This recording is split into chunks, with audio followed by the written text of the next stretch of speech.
जाति प्रथा की उत्पत्ति, एक रहस्यमयी कहानी। बहुत समय पहले, जब भारत में मानव सभ्यता का विकास हो रहा था, समाज में व्यवस्था बनाए रखने के लिए कई नियम और परंपराएं बनाई गईं। किंतु क्या जाति प्रथा प्राकृतिक थी या इसे किसी विशेष उद्देश्य से बनाया गया? आइए इस पर एक रहस्यपूर्ण दृष्टिकोण डालते हैं। जाति की उत्पत्ति का रहस्य ऐसा कहा जाता है कि प्राचीन काल में समाज को 4 मुख्य वर्गों में बांटा गया। 1. ब्राह्मण, ज्ञान और शिक्षा के संरक्षक। 2. क्षत्रिय, शासन और सुरक्षा के रक्षक। 3. वैश्य, व्यापार और अर्थव्यवस्था के संचालक। 4. शूद्र, सेवा और श्रम के आधार। यह विभाजन मनुस्मृति जैसे ग्रंथों में वर्णित है। हालांकि इसका उद्देश्य कार्य विभाजन था, न कि सामाजिक भेदभाव। किंतु धीरे धीरे इस व्यवस्था ने जन्म ले लिया जातिगत भेदभाव और ऊंच नीच के भाव को। जाति प्रथा किसने बनाए और क्यों? कहा जाता है कि प्राचीन समाज में कुछ शक्तिशाली वर्गों ने अपनी सत्ता और अधिकार बनाए रखने के लिए इस व्यवस्था को कठोर बना दिया। शासन में सुविधा, समाज को नियंत्रित करना आसान हो गया। आर्थिक लाभ, श्रमिक वर्ग को सेवा में लगाए रखा गया, जिससे संपन्न वर्गों का हित साधा गया। ज्ञान का नियंत्रण, शिक्षा और ज्ञान के अधिकार सीमित कर दिए गए, जिससे ज्ञान वर्ग ब्राह्मण ने अपना प्रभुत्व बनाए रखा। किसे क्या फायदा हुआ? जाति प्रथा से उच्च वर्गों को स्पष्ट लाभ हुआ। उन्होंने सत्ता, ज्ञान और संपत्ति पर अपना अधिकार बनाए रखा। वहीं निम्न वर्गों को संघर्ष और अपमान सहना पड़ा। जाति प्रथा का रहस्यमयी पहलू। कुछ विद्वानों का मानना है कि जाति प्रथा केवल सामाजिक संरचना का परिणाम नहीं, बल्कि एक षड्यंत्र था। ये षड्यंत्र इस बात पर आधारित था कि ज्ञान और शक्ति को सीमित वर्गों में रखा जाए। धीरे धीरे इसे धर्म का रूप दे दिया गया, ताकि लोग इसे ईश्वर की इच्छा मानकर स्वीकार कर लें। जाति प्रथा का आधुनिक संदर्भ। आज जाति प्रथा कानूनी रूप से समाप्त मानी जाती है, लेकिन इसका प्रभाव सामाजिक ढांचे में गहराई तक बैठा हुआ है। ये रहस्य कि इसे किसने और क्यों बनाया, अब भी पूरी तरह स्पष्ट नहीं है। लेकिन ये समझना जरूरी है कि समाज की भलाई के लिए समानता और न्याय को प्राथमिकता देनी चाहिए। जाति प्रथा मानव निर्मित है और इसका उद्देश्य समाज को संगठित करना था, किंतु इसका दुरुपयोग कर इसे विभाजन और भेदभाव का आधार बना दिया गया। आज हमें इस प्रथा से जुड़े हर मिथक और असमानता को समाप्त करने का प्रयास करना चाहिए।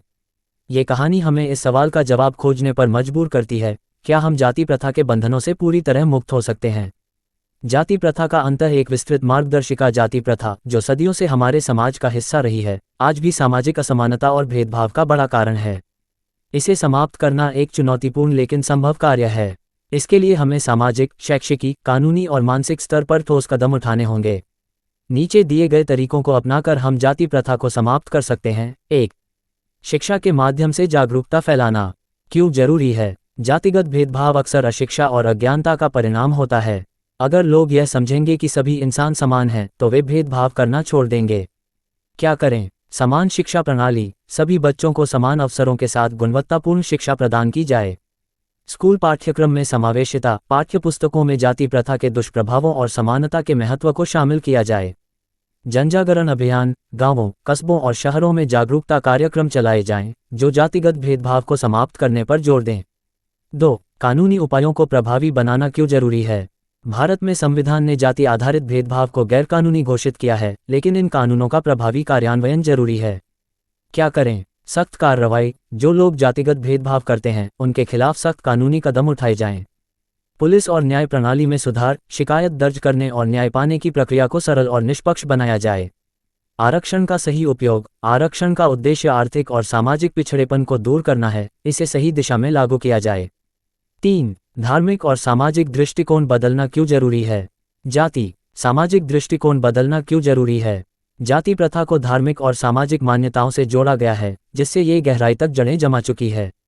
क्या करें? धार्मिक ग्रंथों की पुनः व्याख्या। पुरानी मान्यताओं को आधुनिक दृष्टिकोण से समझाने के लिए धार्मिक नेताओं को प्रेरित किया जाए। समान पूजा स्थलों की स्थापना। जाति के आधार पर पूजा स्थलों में भेदभाव समाप्त हो। सामाजिक समरसता। विभिन्न जातियों के लोगों को एक साथ लाने के लिए सामूहिक कार्यक्रम और उत्सव आयोजित किए जाएं। 4. आर्थिक असमानता का समाधान क्यों जरूरी है? जाति प्रथा ने गरीब और पिछड़े वर्गों को आर्थिक रूप से कमजोर बना दिया है। जब तक आर्थिक असमानता रहेगी, भेदभाव समाप्त नहीं होगा।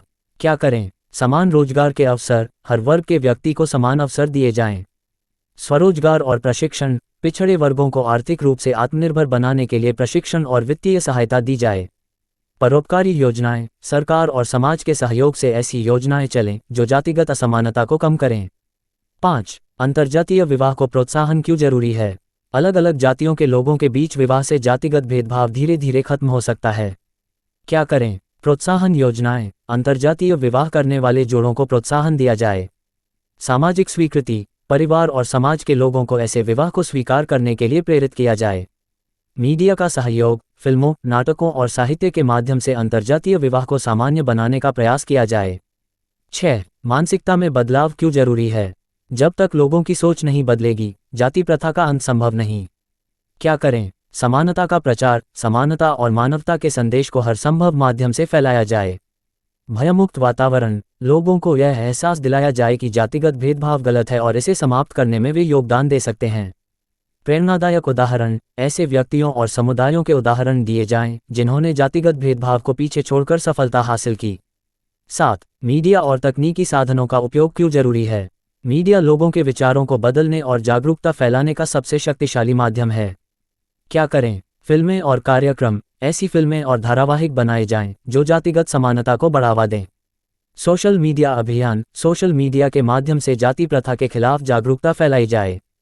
डिजिटल प्लेटफॉर्म, इंटरनेट के जरिए शिक्षा और रोजगार के अवसर समान रूप से उपलब्ध कराए जाएं। निष्कर्ष, जाति प्रथा का अंत एक दिन में नहीं होगा, लेकिन अगर हम सब मिलकर प्रयास करें तो यह अवश्य संभव है। हमें अपने घरों, स्कूलों, समाज और सरकार के स्तर पर समानता और समरसता की दिशा में काम करना होगा। याद रखें, जाति केवल एक मानव निर्मित अवधारणा है। इसे समाप्त करना भी मानव के हाथ में है। समानता, शिक्षा और एकता ही इस समस्या का समाधान है। जब हर व्यक्ति इस मिशन का हिस्सा बनेगा, तभी हम एक जाति रहित समाज की कल्पना को साकार कर पाएंगे। सूचना सिर्फ मान्यताओं और जानकारियों पर आधारित है। यहाँ ये बताना जरूरी है कि यह मेरा वीडियो किसी भी तरह की मान्यता, जानकारी की पुष्टि नहीं करता है। किसी भी जानकारी या मान्यता को अमल में लाने से पहले संबंधित विशेषज्ञ से सलाह लें। धन्यवाद।